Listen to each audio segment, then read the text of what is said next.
میرے پیارے دوستوں، آقا کریم کے پیارے دیوانوں، حضرت سیدنا حسن بصری رحمۃ اللہ تعالی علیہ اپنے گھر کے دروازے پر کھڑے ہیں. کیا دیکھتے ہیں؟ ایک جنازہ گزرتا ہے. جنازے کے پیچھے پیچھے ایک چھوٹی سی بچی ہے. چھوٹے چھوٹے ہاتھ ہیں، معصوم سا چہرہ ہے، معصوم سی نگاہ ہے، پھول جیسے ہونٹ ہے. ان ہونٹوں سے، ان آنکھوں سے، معصوم سے آنکھوں سے آنسوؤں کا چشمہ جاری ہے. حضرت سیدنا حسن بصری نے پہچان لیا کہ اس بچی کا رونا اس وجہ سے کہ یہ اٹھنے والا جنازہ اس کے باپ کا جنازہ. وہ بچی روتی جاتی ہے اور کہتی ہے، دل کے کانوں سے سننا. میرے پیارے دوستوں، آقا کریم کے پیارے دیوانوں، آج کا بیان دل کے کانوں سے، حقیقت کی نگاہوں سے سننا. آقا کریم کے وہ پیارے عاشق سیدنا حسن بصری فرماتے ہیں، میں اس بچی کے پاس پہنچا. بچی سے کہا، بیٹا کیا بات ہے؟ کہنے لگی، اے بزرگ، آج مجھ پر ایسا وقت گزرا ہے کہ آج سے پہلے کبھی نہیں گزرا. حسن بصری نے کہا، نہیں بیٹا، بلکہ آج تمہارے باپ پر وہ وقت آیا ہے کہ آج سے پہلے کبھی ایسا وقت نہیں آیا تھا.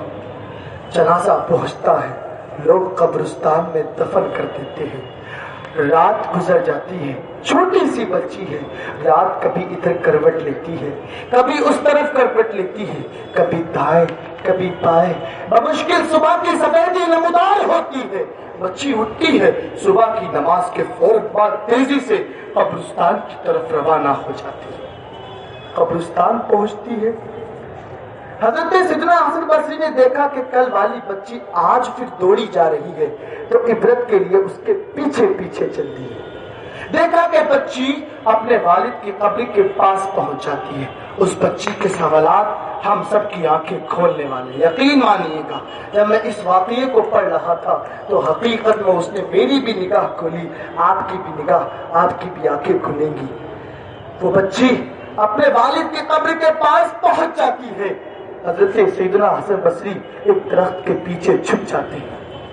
وہ بچی پہنچنے کے بعد اب اس کا رونا دھونا شروع ہو جاتا ہے. کہتی ہے، بابا جان یہ بتائے قبر کی پہلی رات کیسے گزاری؟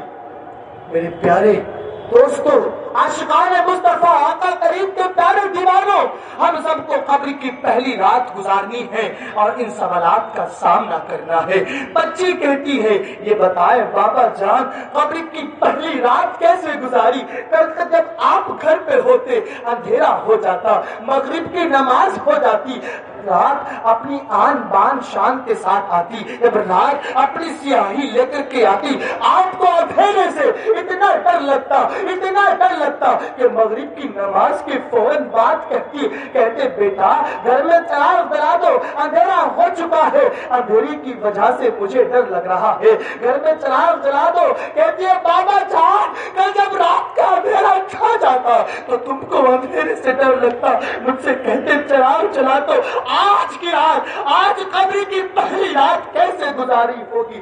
آج تو تم ایک چھوٹے سے گھر میں پہنچ چکے ہو، منو مٹی کے نیچے دفن ہو چکے ہو، لوگوں نے تمہیں تختوں کے ساتھ نیچے گاڑ دیا ہے.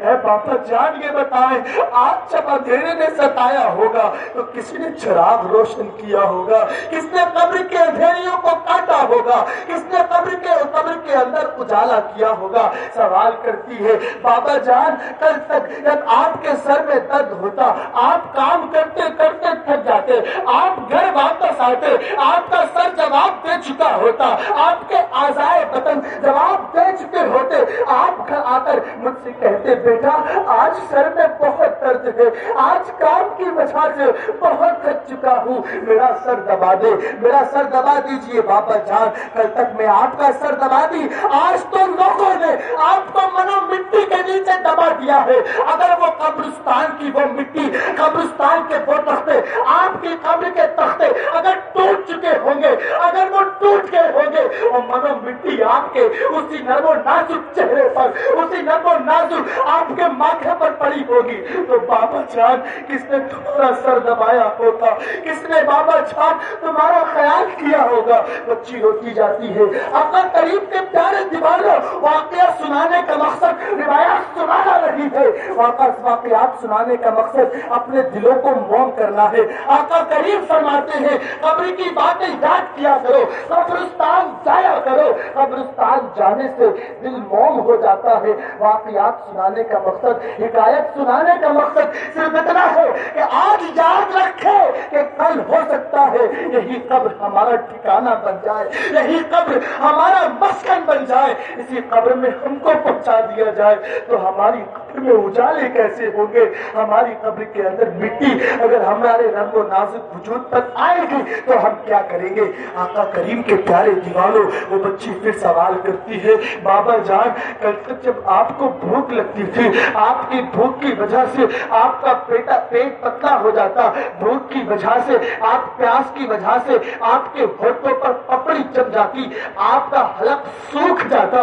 بابا جان یہ بتائیں آج قبر کے اندر جب گرمی انتہائی اپنے انتہا کو پہنچ چکی ہے، آپ قبر کے اندر لیٹ چکے ہیں، چاروں طرف سے بند قبر ہو چکی ہے، کوئی ہوا آنے کا کوئی راستہ نہیں ہے، آج قبر کی پہلی رات میں بابا جان حلق سوکھا ہوگا، بابا جان بھوک لگی ہوگی تو کسی نے کھلایا ہوگا، کسی نے پلایا ہوگا۔ بابا جان یہ بتائیں، بچی سوال کرتی جاتی ہے، بابا جان کل تک جب آپ گھر پہ ہوتے، رات میں ٹھنڈ لگتی، رات میں بستر کی ضرورت پیش آتی تو میں آپ کو بستر لگا کر کے دیتی، آپ بستر پر لیٹ جاتے، لیکن آج قبر کی پہلی رات میں آج کسی نے تمہیں بستر لگا کر دیا ہوگا۔ بابا جان قبر کی مٹی گری ہوگی تو قبر کی مٹی میں بابا جان کچھ ریڑیاں بھی ہوں گی، کچھ پتھر بھی ہوں گے، کچھ اونچا نیچا بستر بھی ہوگا۔ بابا جان کل تو آپ نرم و گداز گدے پر لیٹتے تھے،